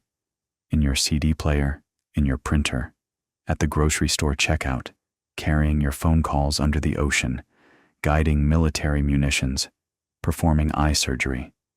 And the technology was still accelerating, because there was another revolution brewing, one that would push lasers to extremes of power and precision that even the most optimistic researchers of the 60s could barely have imagined. And it started with a deceptively simple question. What happens if you take a laser pulse and make it really, really short? Not short like a camera flash. Not short like a nanosecond, which is a billionth of a second. Short like a femtosecond, a millionth of a billionth of a second. To give you a sense of how brief that is, a femtosecond is to 1 second, as 1 second is to about 32 million years. Light itself, traveling at 300,000 kilometers per second, only moves about 0.3 of a micrometer in a femtosecond, less than the width of a single bacterium. And in the 1990s, researchers figured out how to generate laser pulses that short, and even shorter, using a technique that had been developing since the 1960s, but reached its full maturity with a method called Kerr lens mode locking. And to understand why that mattered so much, we need to back up just a little and talk about what mode locking actually is, because it's one of those ideas that sounds intimidating, but is actually, at its heart, beautifully simple. So picture a laser cavity. You've got two mirrors facing each other, and light is bouncing back and forth between them, getting amplified each time it passes through the gain medium. Now, inside that cavity, light can oscillate at many slightly different frequencies simultaneously. These are called longitudinal modes, and they exist because the cavity is a resonator. Only wavelengths that fit neatly between the two mirrors, forming standing waves, are allowed. It's the same principle as a guitar string vibrating at its fundamental frequency and its harmonics. A laser cavity might support thousands or even millions of these modes, each one a slightly different color of light, all oscillating at once. Normally, these modes are completely independent of each other. They have no particular phase relationship. Their peaks and troughs are scattered randomly in time. The result is a more or less continuous beam of light, maybe with some random intensity fluctuations. But here's the thing. What if you could force all of those modes to oscillate in lockstep? What if you could synchronize their phases so that all their peaks lined up at the same instant? When you do that, something remarkable happens. All those individual waves constructively interfere at one point in time, creating an incredibly intense, incredibly brief pulse of light. And then they destructively interfere everywhere else, so the light is essentially zero between pulses. The pulse bounces back and forth inside the cavity, and each time it hits the output mirror, a copy escapes. So you get a train of ultra-short pulses, one after another, separated by the round trip time of the cavity. The more modes you lock together, the shorter the pulse gets. It's an inverse relationship. More bandwidth, shorter pulse. And this is where it connects to something fundamental in physics, the time-bandwidth product, which is really just a specific case of the uncertainty principle. You cannot have a pulse that is both very short in time and very narrow in frequency. A femtosecond pulse has to span a broad range of wavelengths simultaneously. It's not a single color anymore. It's a whole rainbow of colors, all perfectly synchronized. Now, the idea of mode locking had been around since the mid-1960s. People achieved it using various tricks, putting a modulator inside the cavity that acted like a shutter, opening and closing at exactly the right rate to bunch the light into pulses, or using saturable absorbers, materials that become more transparent at higher intensities, which naturally favor short pulses because the peak of the pulse bleaches through the absorber while the weaker wings get absorbed. These early techniques could produce pulses in the picosecond range, trillionths of a second, which was already astonishingly fast. But getting down to femtoseconds required something more. And in 1991, Wilson Sibbett's group at the University of St. Andrews in Scotland demonstrated a titanium sapphire laser that mode-locked itself using a phenomenon called the Kerr effect. The Kerr effect is a nonlinear optical property where the refractive index of a material changes slightly depending on the intensity of light passing through it. Higher intensity means a slightly higher refractive index. Now, a laser beam isn't uniform across its profile. It's typically brightest in the center and dimmer at the edges, a Gaussian shape. So the center of the beam sees a higher refractive index than the edges. The material effectively becomes a lens created by the light itself. This is called Kerr lensing, or self-focusing. Here's what's clever. If you design the laser cavity just right, this self-focusing effect means that short, intense pulses get focused more tightly and pass through the gain medium more efficiently, while lower intensity continuous wave light spreads out and suffers higher losses. The cavity essentially rewards pulses and punishes continuous operation. The laser spontaneously mode locks. It wants to produce short pulses because that's the lowest loss state. You don't need an external modulator. You don't need a separate saturable absorber. The gain medium itself acts as the mode locking mechanism. It's self-organizing, almost elegant in how naturally it happens. And the titanium sapphire crystal turned out to be the perfect gain medium for this. Ti sapphire, as people call it, has an extraordinarily broad gain bandwidth. It can amplify light across a huge range of wavelengths, from about 650 nanometers out to over 1,100 nanometers. That enormous bandwidth means you can lock together a tremendous number of modes. And remember, more modes means shorter pulses. By the mid-90s, researchers were routinely generating pulses shorter than 10 femtoseconds from Ti sapphire lasers. Think about that. 10 femtoseconds.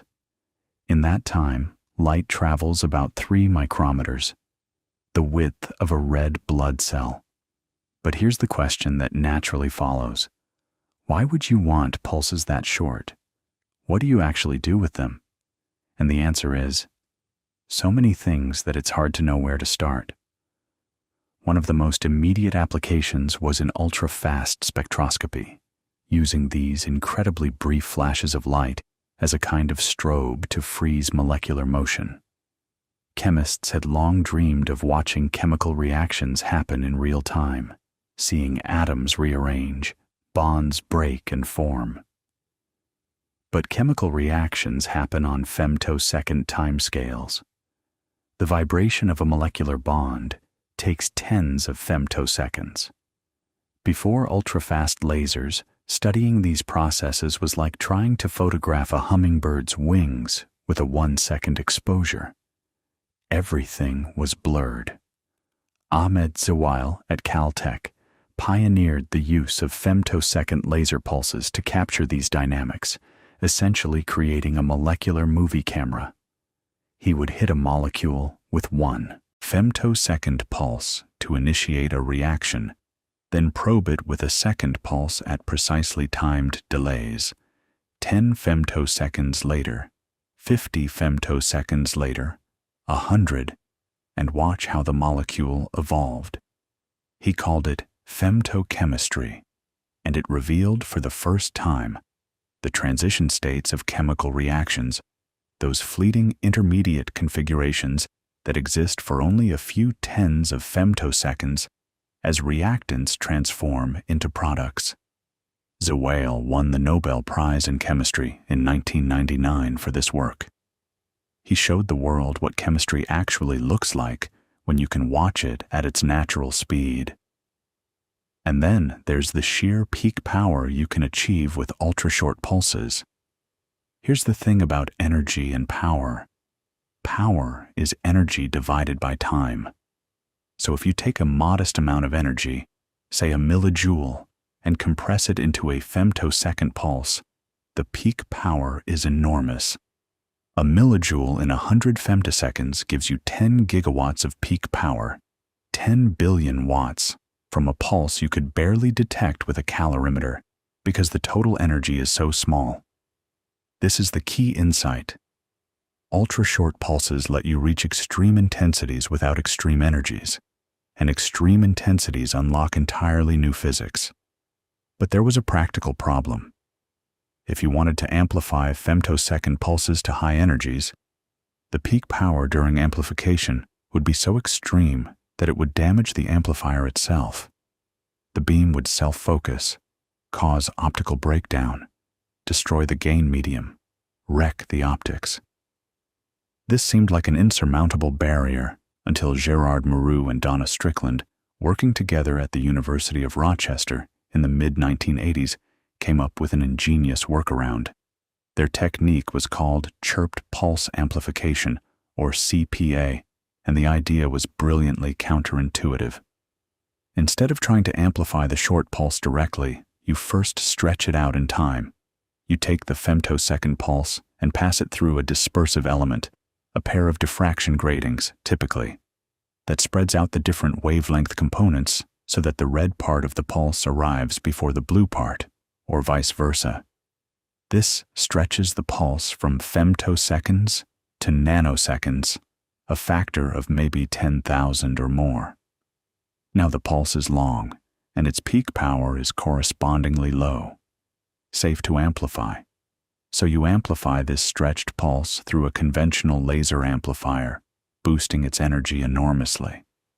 And then, after amplification, you pass it through another pair of gratings arranged in reverse, which compresses the pulse back down to its original femtosecond duration.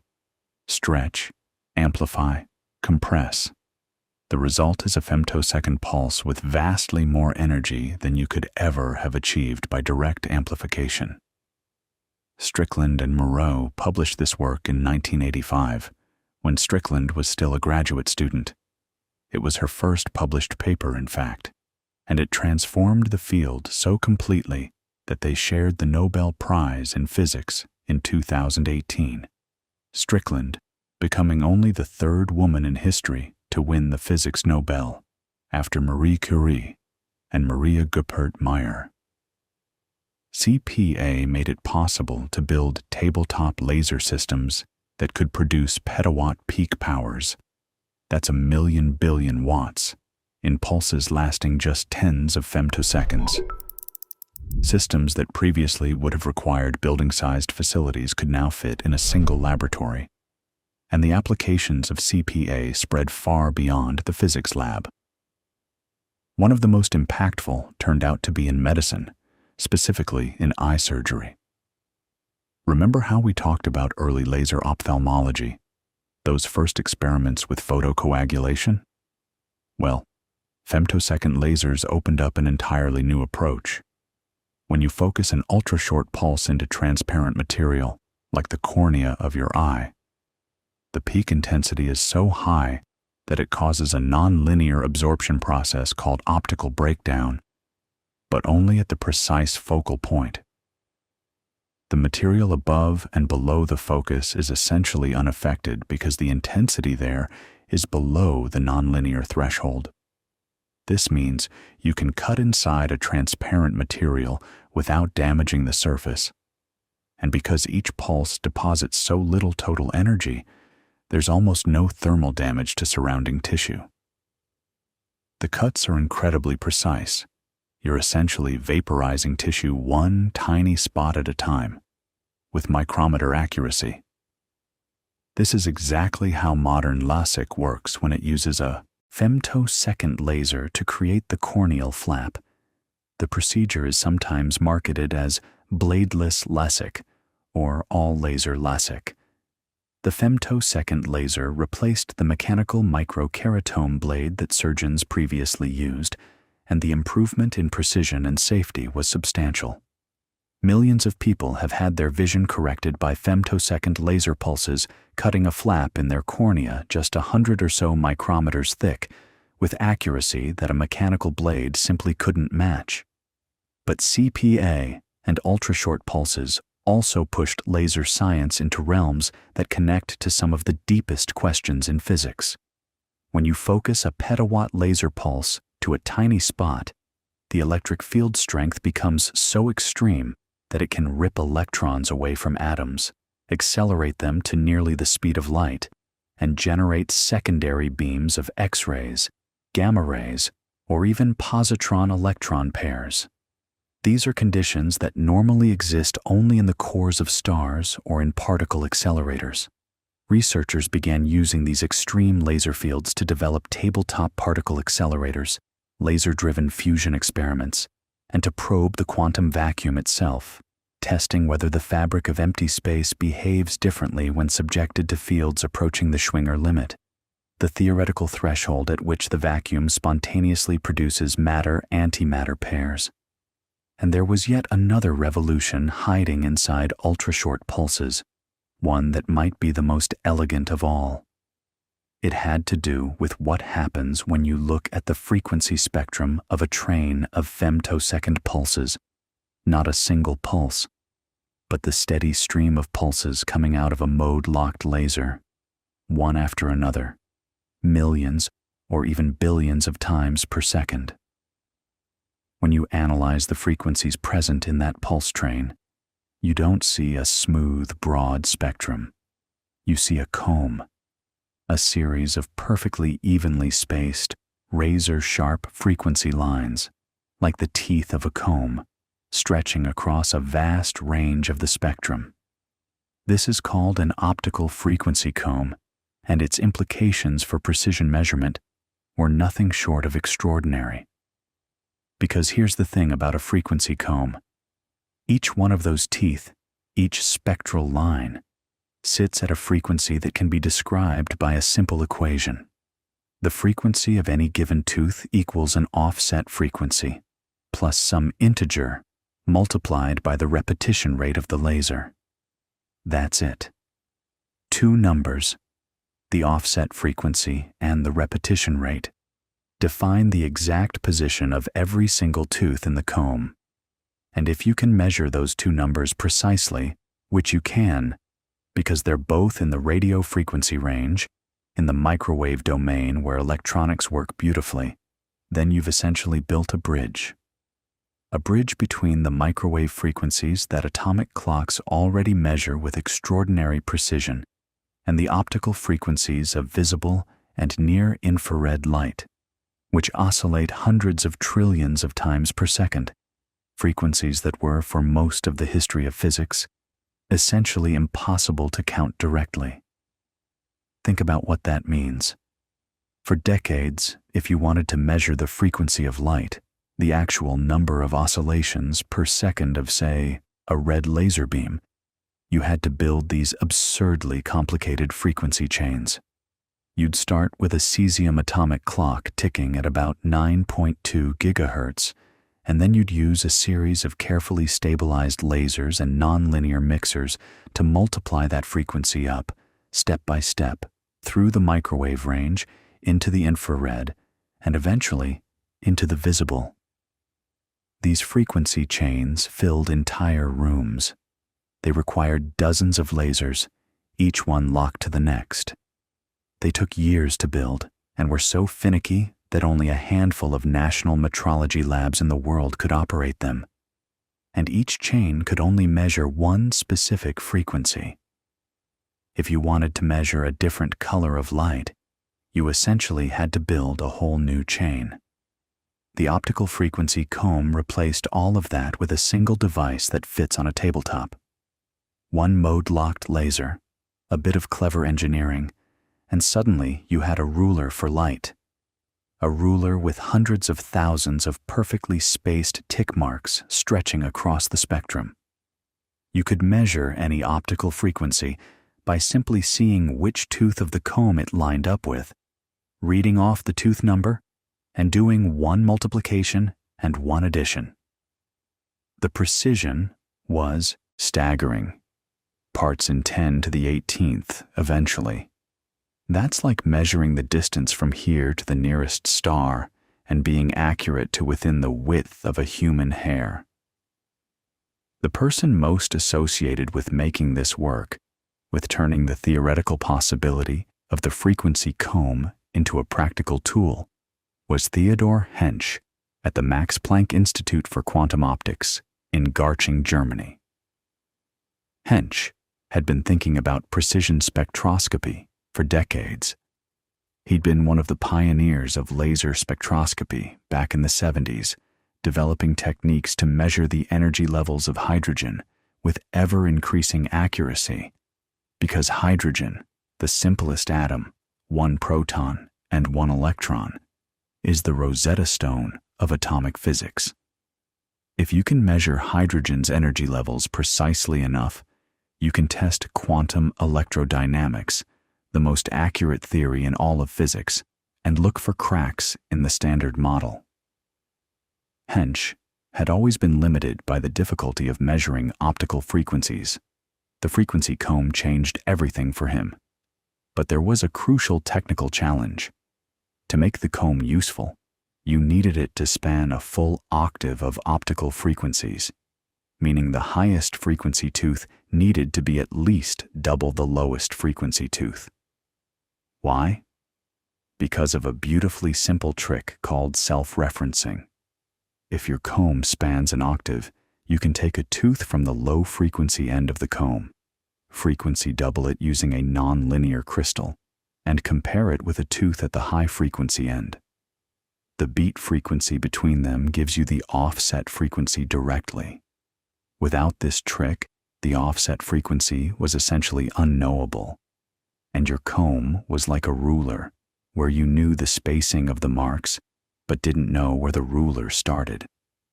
The problem was that no mode-locked laser naturally produces a spectrum spanning a full octave. T-sapphire lasers were broad, sure, but not that broad. The solution came from a remarkable material, photonic crystal fiber, also called microstructure fiber. These are optical fibers with a pattern of tiny air holes running along their length, and by engineering the size and arrangement of those holes, you can dramatically alter how the fiber handles different wavelengths of light. In particular, you can design fibers where the dispersion, the way different colors travel at different speeds, is tailored so that when you send in an intense, ultra-short pulse, the nonlinear effects inside the fiber broaden the spectrum enormously. A pulse that starts out covering maybe 50 nanometers of bandwidth gets stretched to cover an entire octave, from roughly 500 nanometers to 1,100 nanometers, a gorgeous rainbow of coherent light, and critically, the comb structure, those perfectly spaced teeth, survives the broadening process intact. This was the key breakthrough. In the year 2000, two groups demonstrated self-referenced frequency combs almost simultaneously, Hensch's group in Garching and John Hall's group at Gila in Boulder, Colorado. Hall was another giant of precision measurement, a meticulous experimentalist who had spent his career pushing the limits of laser stabilization. Together, Hensch and Hall shared half of the 2005 Nobel Prize in Physics for their contributions to laser-based precision spectroscopy, including the development of the optical frequency comb technique. The other half went to Roy Glauber for his theoretical work on quantum optics, which was a nice full circle.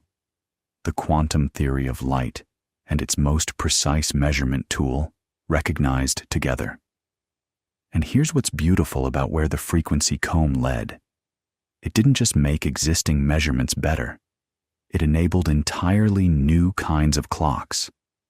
Optical atomic clocks, where instead of using a microwave transition like cesium at 9.2 gigahertz, you use an optical transition, an electron jumping between energy levels in an atom or ion at a frequency of hundreds of terahertz. Strontium, ytterbium, aluminum ions.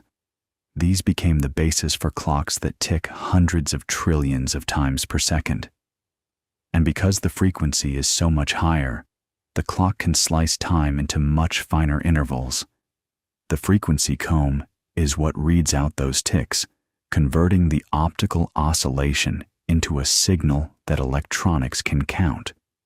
These optical clocks are now so precise that they would neither gain nor lose a second in the entire age of the universe.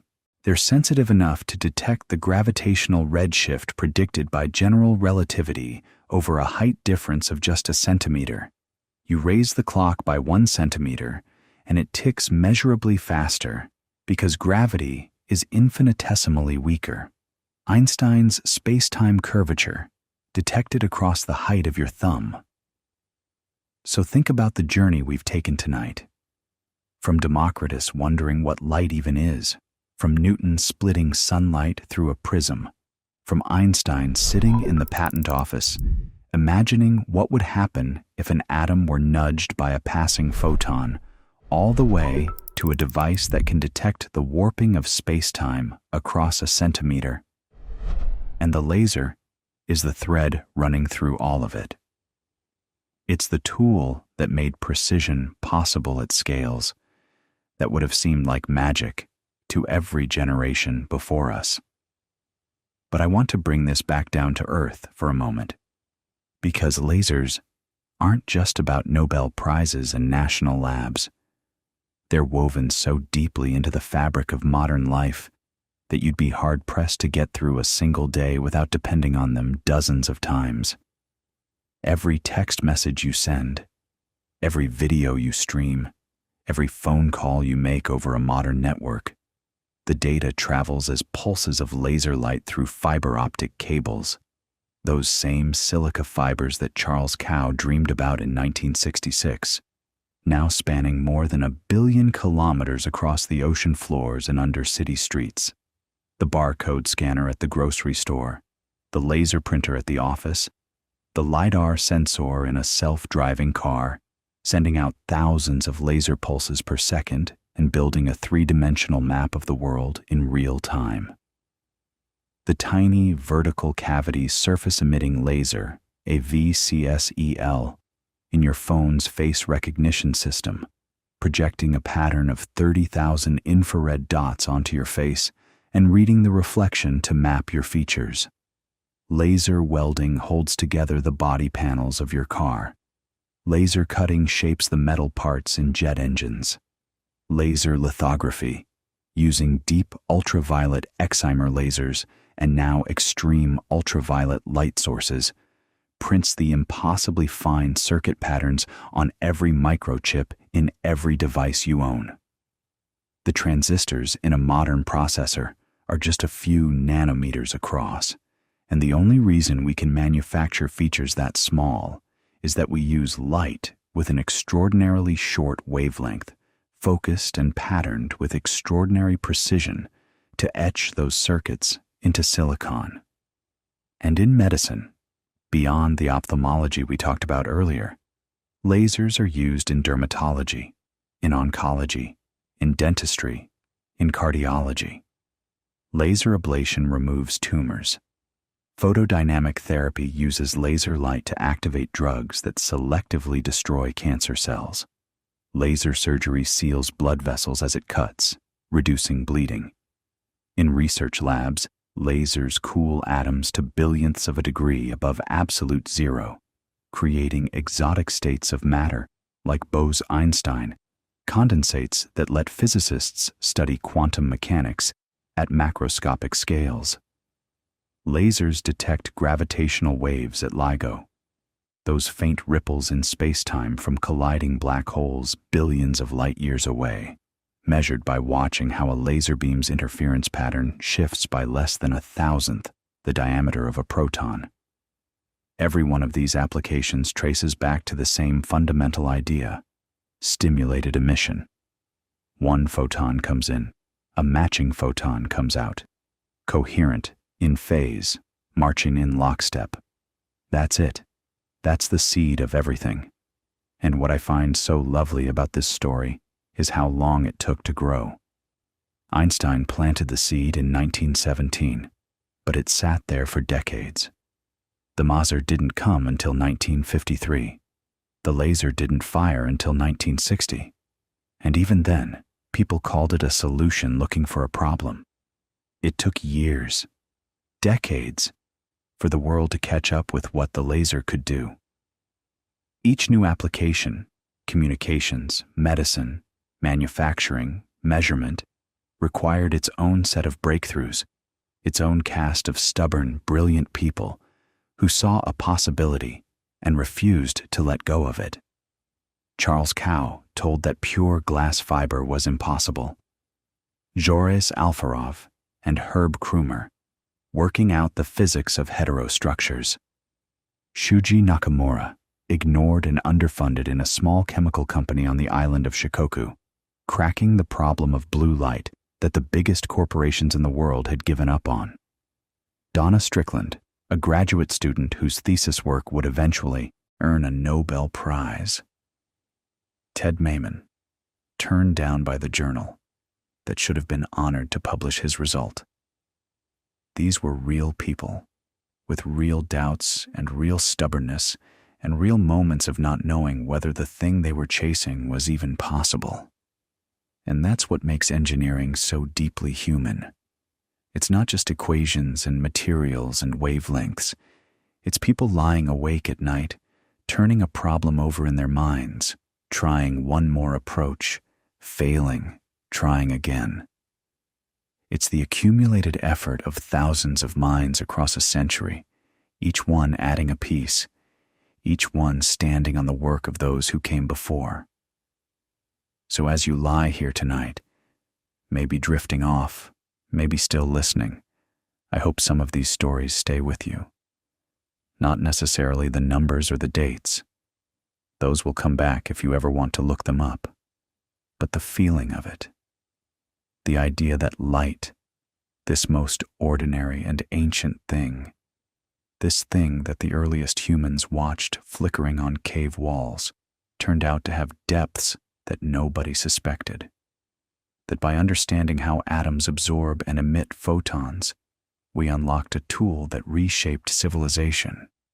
That a beam of light, coherent and controlled, could heal an eye, carry a conversation across an ocean, read the structure of a molecule, measure the curvature of space-time, and print the circuits of the computer that's playing this recording for you right now. And somewhere out there tonight, in a lab you'll never hear about, someone is aligning mirrors, adjusting a crystal, tweaking the current to a diode, coaxing photons into coherence, pushing the laser just a little bit further than it's ever gone before. The story isn't finished. It's still being written, one photon at a time. But for now, that's enough.